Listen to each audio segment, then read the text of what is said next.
स्वागत है आप सभी का ब्लूम स्टडी सेंटर में। आज हम लोग जानने वाले हैं अकबरनामा और आईने अकबरी क्या है।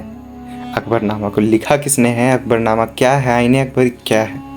मुग़ल साम्राज्य से रिलेटेड ये वीडियो होने वाला है जिसमें हम लोग अकबरनामा के बारे में पूरे डिटेल से समझने वाले हैं। तो चलिए बिना देरी किए हुए स्टार्ट करते हैं वीडियो को। सबसे पहला क्वेश्चन आता ये है कि आखिर अकबरनामा किसने लिखा है। अकबरनामा मुग़ल सम्राट अकबर के शासनकाल का आधिकारिक इतिहास है। इसे अकबर के दरबारी इतिहासकार और जीवन लेखक अबुल फजल इब्न मुबारक ने फ़ारसी में लिखा था। ध्यान से याद रखिएगा कि यह अकबर के शासनकाल का एक आधिकारिक इतिहास है जिसे उसके करीबी रिश्तेदार और प्यारे जीवनी लेखक जिसका नाम अबुल फजल बताया जा रहा है उसने फ़ारसी भाषा में लिखा था। इसे पूरा करने में लगभग 13 साल लग गए। आगे बढ़े तो अकबरनामा में किसकी जानकारी मिलती है। अगर हम जानें कि अकबरनामा में आखिर किसकी जानकारी मिलती है और अकबरनामा है क्या, तो अकबरनामा 3 खंडों में लिखा हुआ एक पुस्तक है। यह अकबर के पूर्वजों से लेकर उनके शासनकाल की घटनाओं बोले तो 1601 तक का विस्तृत विवरण देता है। यह मुग़ल साम्राज्य के प्रशासन, सांस्कृतिक और उस समय के भारत की व्यापक जानकारी प्रदान करता है।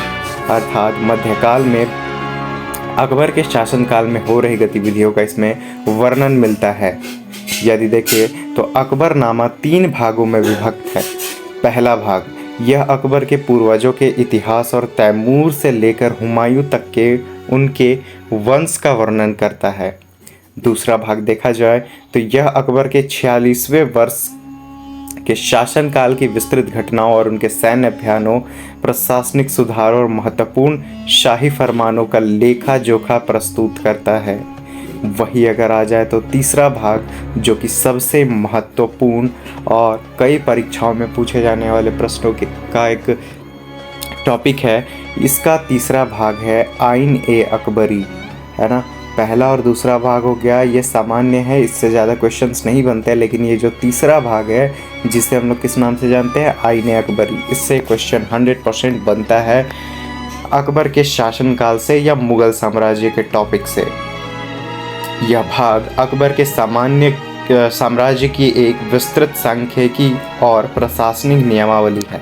इसके अंदर अकबर के जो शासनकाल था उसके अंदर का सांख्यिकी, इकोनॉमिकल, ठीक है, और कॉमर्शियल, प्रशासनिक, ये सभी चीज़ों के बारे में इसमें डिटेल से बताया गया है। इसमें मुग़ल प्रशासन, भूमि राजस्व प्रणाली, किस तरह से भूमि में कर लिया जाता था, सैन्य संगठन बोले तो सैनिकों का संगठन या उसके देखरेख कैसे किया जाता था, और विभिन्न प्रांतों की भौगोलिक और आर्थिक स्थिति का विस्तृत विवरण है।